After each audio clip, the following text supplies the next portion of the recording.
নমস্কার, আপনারা দেখছেন গ্লোব টিভি। সবার পাশে সবার সাথে গ্লোব নিউজ নিয়ে এখন আমি ত্রিপর্ণা রয়েছি আপনাদের সঙ্গে। এক নজরে দেখে নেব আজকের বিশেষ খবর। শতাধিক ভোটে জয়ী পরবর্তী উপরাষ্ট্রপতি হচ্ছেন সিপি রাধাকৃষ্ণন। মডেল গুজরাটে বিদ্যুৎপৃষ্ট হয়ে মৃত্যু দম্পতির। যুব শক্তির বিপ্লবে অলি খোয়ালেন নেপালের প্রধানমন্ত্রীর গদি।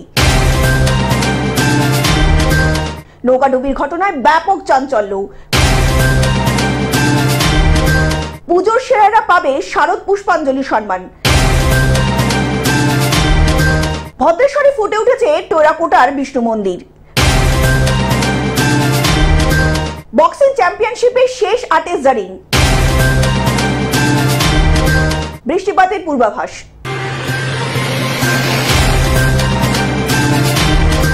আসছি বিস্তারিত খবরে।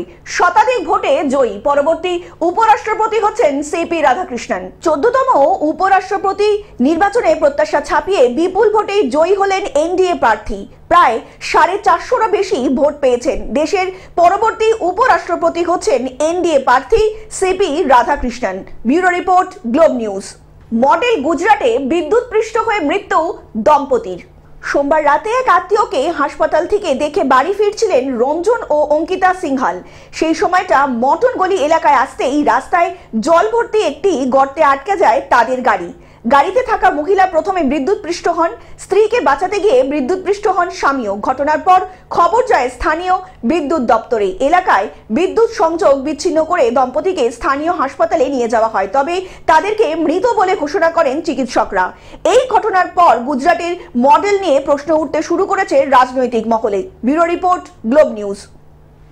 যুব শক্তির বিপ্লবে অলি খোয়ালেন নেপালের প্রধানমন্ত্রীর গদি।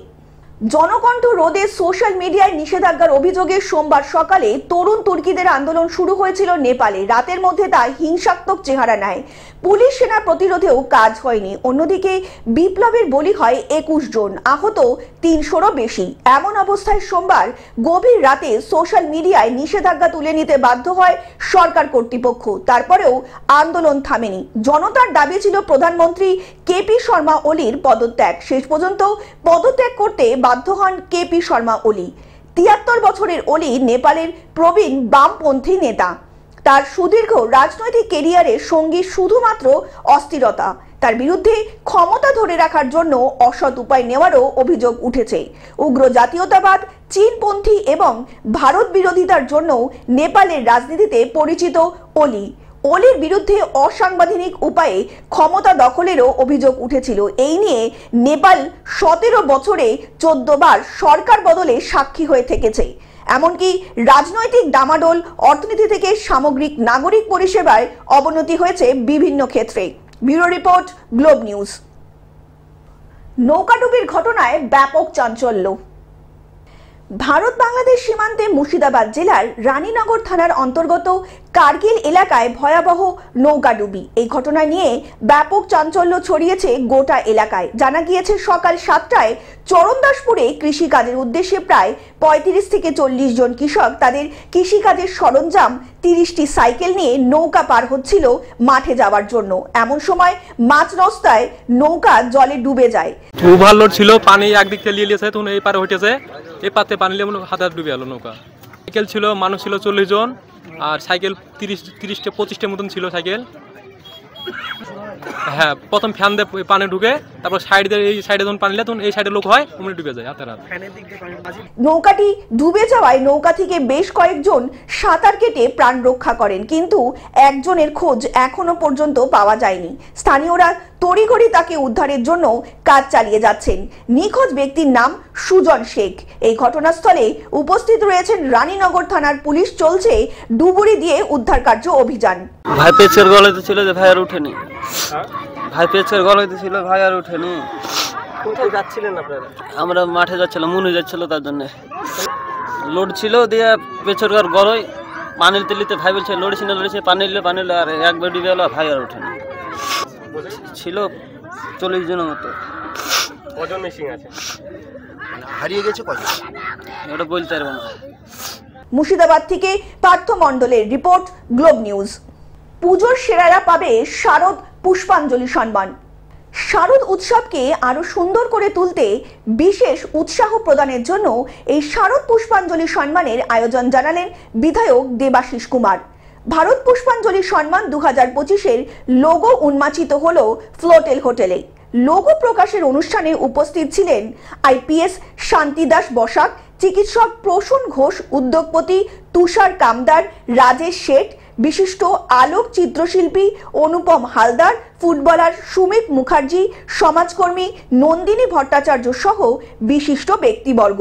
পরিবেশ বান্ধব পুজোকে স্বীকৃতি দেওয়ার যে প্রচেষ্টা আজকের এই সুয়েজ গ্রুপ থেকে শুরু করা হলো, আমি এটা ধন্যবাদ জানাই।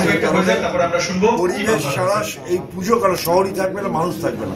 তাই পরিবেশের ক্ষেত্রে যারা কাজ করছেন তাদের সকলকে আমাদের অনেক অনেক শুভেচ্ছা। আমি আশা করব এই পরিবেশ বা যে বান্ধব পুজোর যে প্রতিযোগিতা সেটা অনেক পুজোকে উৎসাহিত করবে পরিবেশ সহায়ক পুজো তৈরি করার জন্য। সিওয়েজের নিবেদিত তৃতীয় বছরে পদার্পণে এবছরের ভাবনা মাটি। 101 বারোয়ারি পুজো এবং 50টি আবাসন পুজোর সামগ্রিক দৃষ্টিকোণ থেকে পুরস্কৃত এবং সম্মানিত করা হবে প্রকৃতির ভাবনায়, এমনটাই জানালেন আয়োজক কর্ণধর ইন্দ্রাণী রায় ও অতীন্দ্রজিৎ রায়।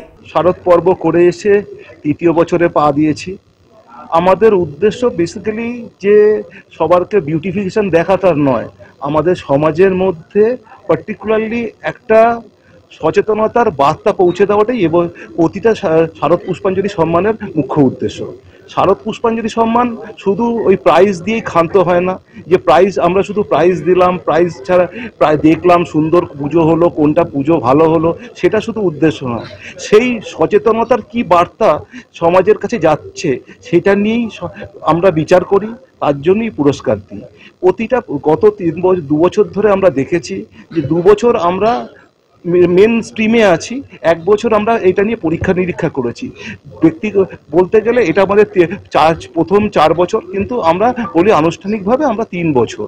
এই 3 বছরে আমরা যাদেরকে পুরস্কার দিয়েছি, যেমন ধরুন বালিগঞ্জ কালচার গত বছর পুরস্কার পেয়েছিল, সেরা সৃজন পেয়েছিল দমদম পার্ক ভারত চক্র।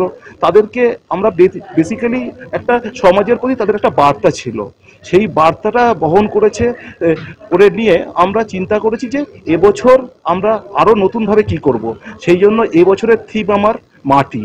মাটি হচ্ছে এমন একটা জিনিস, তার সংরক্ষণ বা যদি না করতে পারি সেই মাটি মায়ের গায়ে ওঠে।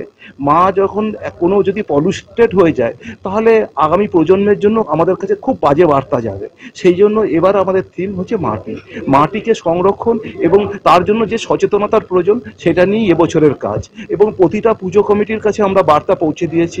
আমরা প্রায় 450 পুজো কভার করছি এবছর। এবং এবছর আরেকটা জিনিস আমরা যোগ করেছি, সেরা আবাসন। সেই আবাসনের মধ্যে যে অনেক পরিবার আছে যাদের কিছুটা সচেতনতার প্রয়োজন আছে, যারা যত্রতত্র নোংরা ফেলছে, তার জন্যই মানে আমরা এবার সচেতনতার জন্যই নিয়ে এসেছি হচ্ছে বেসিক্যালি। কারণ আরেকটাও আমাদের পুরস্কার আছে শারদ অনন্যা। কলকাতা থেকে অনির্বাণ দত্তের রিপোর্ট, গ্লোব নিউজ। ভদ্রেশ্বরে ফুটে উঠছে টেরাকোটার বিষ্ণু মন্দির। দুর্গাপুজোয় একখণ্ড বিষ্ণু মন্দিরে টেরাকোটার বিষ্ণু মন্দির তৈরি হচ্ছে হুগলির ভদ্রেশ্বরের আরবিএস রোড মুক্তি সংঘ পূজা কমিটির প্রাঙ্গণে। 33 বছরের এই পুজো এবছরের মুখ্য থিম নির্মাতা আন্তর্জাতিক চিত্রশিল্পী সমরেশ পোদ্দার ও তার সহকারী শিল্পী গৌতম পোরেল। মুক্তি সংঘর্ষের কর্মকর্তা প্রধান উপদেষ্টা বিষ্ণুপদ মণ্ডল ও শ্রীকান্ত মণ্ডল, সভাপতি অনিল সিং, সম্পাদক পরিতোষ নন্দীর তত্ত্বাবধানে এই মণ্ডপ নির্মাণের কাজ চলছে।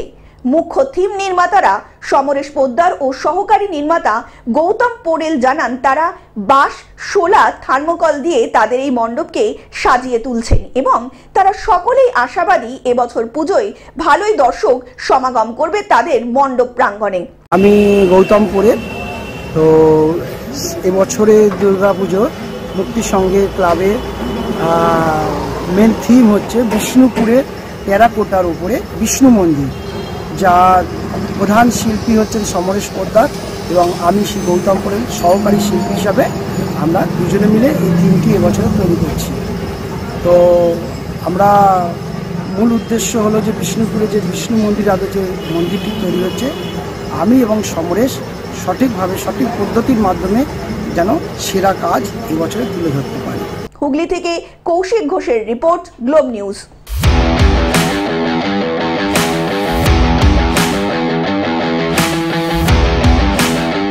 বক্সিং চ্যাম্পিয়নশিপের শেষ 8-এ জারিন। দুবারের চ্যাম্পিয়ন ভারতের নিখাত জারিন বিশ্ব বক্সিং চ্যাম্পিয়নশিপে 51 কেজি বিভাগের পি কোয়ার্টারে 5-0 ফলে হারালেন জাপানের ইয়ামো নিশিকানাকাকে।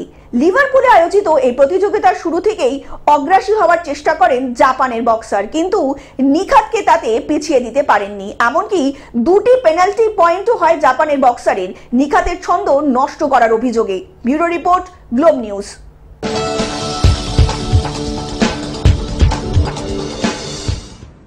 বৃষ্টিপাতের পূর্বাভাস। আবহাওয়া দপ্তর সূত্রে খবর, বর্তমানে কোনো নিম্নচাপ নেই সাগরে, তবে সক্রিয় রয়েছে মৌসুমী অক্ষরেখা, যার জেরে বঙ্গোপসাগর থেকে প্রচুর পরিমাণে জলীয় বাষ্প ঢুকছে স্থলভাগে। বাংলায় এখনো প্রবল বৃষ্টির অনুকূল পরিস্থিতি রয়ে গিয়েছে। চলতি সপ্তাহে বাংলা জুড়ে তুমুল বৃষ্টির দাপট চলবে। বর্তমানে মৌসুমী অক্ষরেখা বঙ্গের উপর দিয়ে বিস্তৃত। কচ্ছ ও দক্ষিণ পশ্চিম রাজস্থানে অতি গভীর নিম্নচাপের উপর দিয়ে উদয়পুর, শিবপুরী, সিদ্ধি, রাঁচি এবং পশ্চিমবঙ্গের দীঘা হয়ে তা পূর্বে উত্তর পূর্ব বঙ্গোপসাগর পর্যন্ত বিস্তৃত। এর জেরে আগামী কয়েকদিন বিক্ষিপ্তভাবে ঝড় বৃষ্টি হতে পারে দক্ষিণবঙ্গের বিভিন্ন জেলাতে। Bureau report, Globe news.